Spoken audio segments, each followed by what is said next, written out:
significant were the weekend's rallies for Malaysia?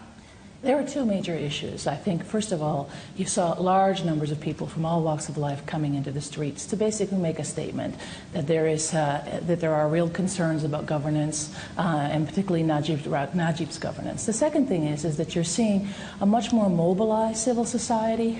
They represent a lot of the moral compass of the country, and the fact that they're coming out indicates that there is increasing political polarization in Malaysia, which raises concerns about political stability longer term. Yeah, you're talking about this polarization. We have seen some ethnic Malays also joining the rallies. What does this tell us about these racial differences in the country, and also the appearance of the former Prime Minister Mahathir tell us about the political situation in Malaysia?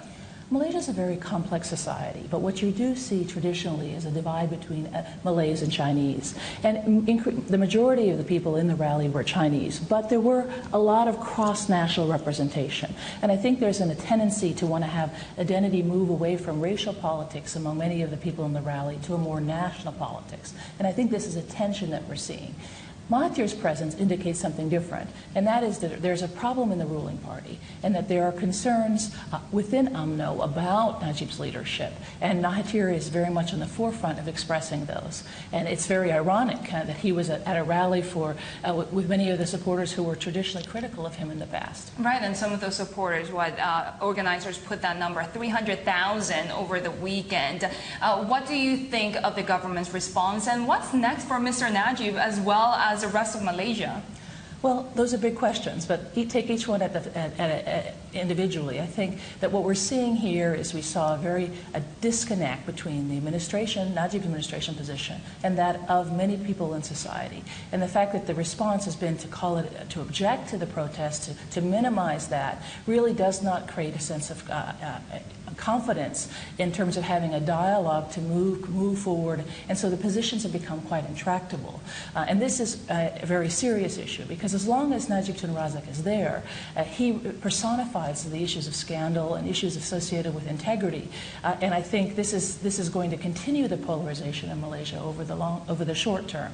Longer term, I think Malaysia has to deal with the issue of Najib's future. And Najib, this decision will largely be determined by the Prime Minister and his party until an election happens. And that's going to be at least a couple of years down the road. So we see a situation of continuation and persistence of this crisis as long as Najib's position is one of denial and holding on. Which is not great, because all of these political scandals are just undermining even further the Malaysian economy.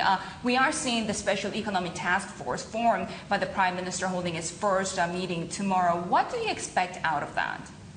Well, it's necessary. I mean, the sense that the economy is slowing down.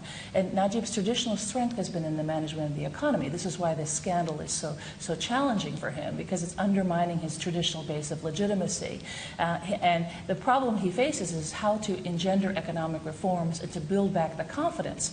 And currently, the climate doesn't create those conditions. And we are seeing a lot of pressures. So the task force may be a positive step, but it's really going to be the devil in the details and the reforms and their implementation that will be the judge. One Malaysian I was talking to telling me that goods and service tax that was introduced in April in order to reduce the budget deficit actually became the source of all the woes for the government. What's your position on that, and how has that changed the political as well as the economic landscape here?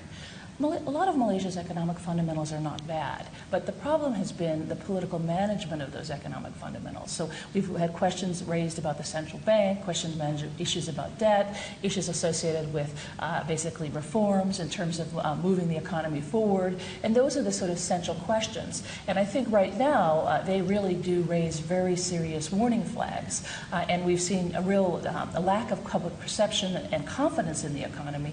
Many businesses feel that the economy is slowing down, and a lot of people, ordinary Malaysians, are hurting.